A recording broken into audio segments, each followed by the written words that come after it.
Ankleshwar D division પોલીસની ગેરકાયદેસર અંસાર માર્કેટના ભંગારિયા ઉપર તવાઈ. અંકલેશ્વર બી ડિવિઝન પોલીસે ડીજીવીસીએલ સાથે મળીને શહેરમાં વીજ ચોરી વિરુદ્ધ મોટી કાર્યવાહી કરી છે. ભરૂચ પોલીસ અધિક્ષક મયુર ચાવડાની સૂચના મુજબ અંકલેશ્વર શહેર બી ડિવિઝન પીઆઈ વીયુ ગડરિયાની ટીમે 6 શંકાસ્પદ વ્યક્તિઓના ઘરે વીજ કંપનીના કર્મચારીઓ સાથે વીજ જોડાણની તપાસ હાથ ધરી હતી. તપાસ દરમિયાન અંસાર માર્કેટ વિસ્તારમાં રહેતા અલાઉદ્દીન ઉર્ફે ટીપુ જલીલ કુરેશીના ઘરે ગેરકાયદેસર વીજ જોડાણ મળી આવ્યું હતું, જેની પાસેથી ₹11.70 લાખનો દંડ વસૂલવામાં આવ્યો હતો.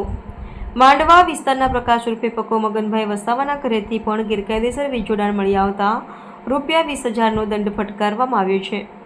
જૂના કાંસિયા વિસ્તારમાં રહેતા અલ્પેશ ભીખાભાઈ પટેલના ઘરે ખામીયુક્ત મીટર મળી આવ્યું હતું, જો કે આ મીટરને વધુ તપાસ માટે જીબી લેબમાં મોકલવામાં આવ્યું છે. આ ઉપરાંત નૂર આલમ, બદરુદ્દીન, શૌકત અલી, મનીહર દુબે અને દિલાવર અહેમદ મોગલના ઘરે પણ વીજ જોડાણની તપાસ કરવામાં આવી હતી. આ કાર્યવાહીના પગલે અસામાજિક તત્વોમાં ફફડાટ વ્યાપી ગયો હતો.